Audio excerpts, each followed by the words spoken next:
Hey, what is up? Andrew back with another video. Today I wanted to talk a little bit about the NIH IRTA or Intramural Training Award/program, also known as the Postbac program at the NIH. I know when I was applying to the program, I had a lot of questions about the program and I was looking around on the internet for advice, and there didn't seem to be many videos or posts talking about it. So I hope this video serves as a little bit of a guide or help for others who are also looking to do gap years after their undergraduate degree.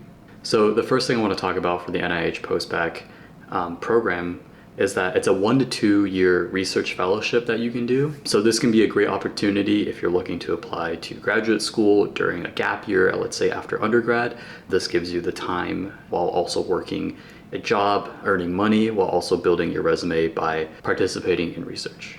The NIH Postbac program is really cool because there's 27 different institutes that you can work on and in a variety of different campuses. I'll list them here, but the Bethesda one is the main campus where the majority of postbacs are located. In terms of subject area, there's a lot of variety. So let's say you're really interested in cardiovascular health, you might look and do research in the institute specifically, reaching out to PIs there.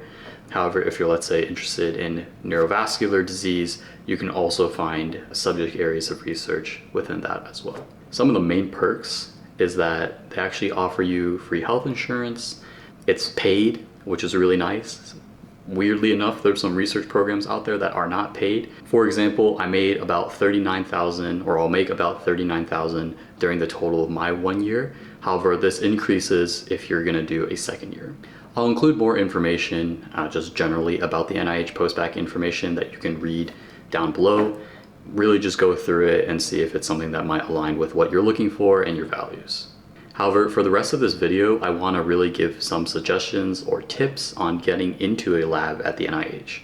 So how the application process works, as somebody who has reviewed other students' applications, is essentially once you apply, your name is basically thrown into a giant database where PIs can look you up by keyword, they can look you up by undergrad, by GPA, all of these things. However, as somebody who has searched for postbacs, it's really hard to find a specific candidate. Within the database, there's going to be hundreds, almost like 1,000 different applicants that you have to sift through. For example, even if I'm looking for a student that has subject areas of interest that are the same as me, for example, genetics or musculoskeletal disease, there can be hundreds of students with those keywords. And so at the end of the day, it can be really hard narrowing students down even after making keyword searches for labs and PIs who are reviewing your application. The biggest tip I would give you as a student if you're looking to join a lab would be to reach out to as many labs as you can individually. And this happens after you've submitted the application already.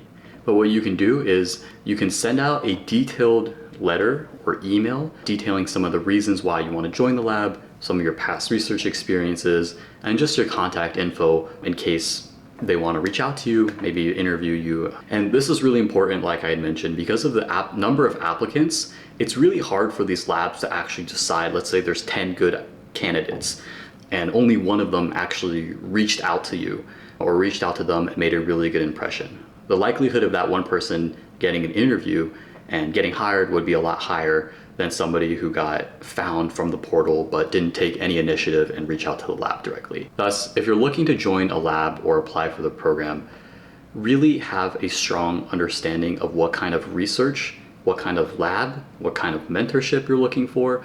Those ideas will be really imperative in eventually narrowing down what kind of lab you want to join. And I want to preface and just say a little bit about my own experience.